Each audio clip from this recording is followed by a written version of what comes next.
আসসালামু আলাইকুম ওয়া রাহমাতুল্লাহি ওয়া বারাকাতুহু নাহমাদুহু ওয়া নুসাল্লি আলা রাসূলিহিল কারীম আম্মা বা'দ। আলহামদুলিল্লাহ, আল্লাহ পাক রব্বুল আলামিনের দরবারে অসংখ্য অগণিত শুকরিয়া জ্ঞাপন করছি যে মহান রব্বুল আলামিন আমাদেরকে কোরআন ও হাদিসের কিছু আলোচনা করবার এবং শুনবার তৌফিক দান করেছেন। তার জন্য শুকরিয়া জ্ঞাপন করি আলহামদুলিল্লাহ।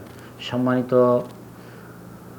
প্রিয় দর্শক, যে যেখান থেকে আমাদের এই আলোচনাটি উপভোগ করছেন, কাছে কিংবা দূরে, দেশে কিংবা প্রবাস থেকে, আপনাদের সবাইকে আন্তরিক অভিনন্দন ও মোবারকবাদ জানিয়ে আজকে আমার আলোচনার বিষয়বস্তু শুরু করতে যাচ্ছি। সম্মানিত প্রিয় দর্শক, আজকে আমার আলোচনার বিষয়বস্তু হচ্ছে তাকবীরে তাশরিক প্রসঙ্গে আলোচনা। তাফসীর গ্রন্থে রয়েছে আল্লাহ পাক রব্বুল আলামিন ইব্রাহিম আলাইহিস সালামকে পরীক্ষা আরম্ভ করলেন। কোরআন কারিমে রয়েছে ইন্না হাযা লাহুয়াল বালাউল মুবিন। এটা কঠিন পরীক্ষা ছিল। হযরত ইব্রাহিম আলাইহিস সালাম স্বপ্নে যোগে ওনার প্রিয়তম সন্তানকে জবাই করতে দেখেন। ওই তারিখটি ছিল ৮ তারিখ। ওই দিনকে বলা হয় ইয়ামুত তারবিয়া, সংশয়ের দিন, সিদ্ধান্তহীনতার দিন। ৯ তারিখ আবার স্বপ্নে যোগে দেখলেন ইব্রাহিম আলাইহিস সালাম ওনার প্রিয়তম সন্তানকে জবাই করছেন। ওই দিনকে বলা হয় ইয়ামুল আরাফা, নিশ্চিত জানার দিন। ১০ তারিখ আবার হযরত ইব্রাহিম আলাইহিস সালাম দেখলেন ওনার প্রিয় সন্তানকে জবাই করছেন। তখন ইব্রাহিম আলাইহিস সালাম ওনার সন্তান ইসমাইল আলাইহিস সালামকে নিয়ে মিনায় চলে গেলেন। যখন ইব্রাহিম আলাইহিস সালাম ইসমাইল আলাইহিস সালামকে জবাই করতে শুরু করলেন, তখন আল্লাহ পাক রব্বুল আলামিন জিবরাইল আলাইহিস সালামের মাধ্যমে বেহেশতি জুম্বা নিয়ে পাঠাইলেন। হযরত জিবরাইল আলাইহিস সালাম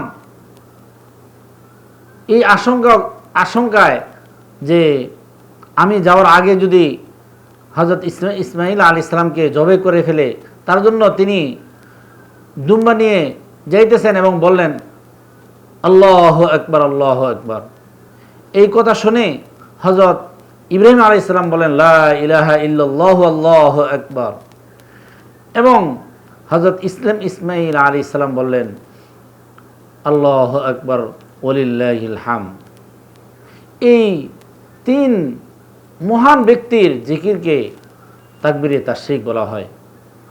সম্মানিত প্রিয় দর্শক, এই তাকবীরে তাশরিক প্রত্যেক ফরজ নামাজের পর পুরুষ মহিলা প্রত্যেকের জন্য একবার এই তাকবীরে তাশরিক আল্লাহু আকবার, আল্লাহু আকবার, লা ইলাহা ইল্লাল্লাহু, আল্লাহু আকবার, আল্লাহু আকবার ওয়ালিল্লাহিল হামদ একবার পড়া ওয়াজিব। ৩ বারও পড়তে পারে, কিন্তু ৩ বার পড়া সুন্নত। এই সুন্নত বলা ঠিক নয়, একবার পড়া ওয়াজিব। এবং পুরুষগণ উচ্চস্বরে তাকবীর পড়া মুস্তাহাব, আর মহিলাগণ আস্তে আস্তে বলবে, নিম্ন সুরে পড়বে।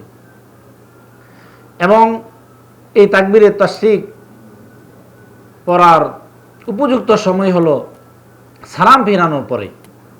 কেউ যদি ভুলে যায়, মসজিদ থেকে বাহির কিংবা নামাজ ভঙ্গ হওয়ার মতো কোনো কারণ না পাওয়া যায়, তারপরও পড়া যাবে। কিন্তু যদি মসজিদ থেকে বাহির হয়ে যায় তাহলে পড়া যাবে না। যদি ভুলে কেউ এই তাকবীরে তাশরিক পড়তে ভুলে যায় তাহলে কোনো সমস্যা নাই। আর যদি কেউ না পড়ে তাহলে ওয়াজিব তরকের গুনাহ হবে।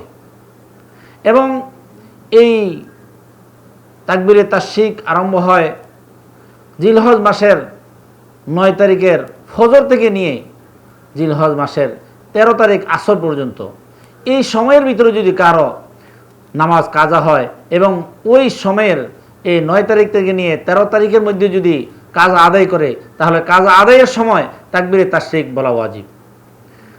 যদি এরকম হয় পূর্ব দিনের এই নামাজ কাজা যদি এই সময়ের ভিতরে পড়ে, অথবা এই দিনের কাজা যদি অন্য দিনে পড়ে, তাহলে তাকবীরে তাশরিক বলতে হবে না। সম্মানিত প্রিয় দর্শক, আল্লাহ পাক রব্বুল আলামিন আমাদের সবাইকে তাকবীরে তাশরিকের এই আমলটি করবার তৌফিক দান করেন। আমরা সকলে আমিন। এই বলে আমার সংক্ষিপ্ত আলোচনা শেষ করলাম। ওয়া আখিরু দাওয়ানা আলহামদুলিল্লাহি রাব্বিল আলামিন।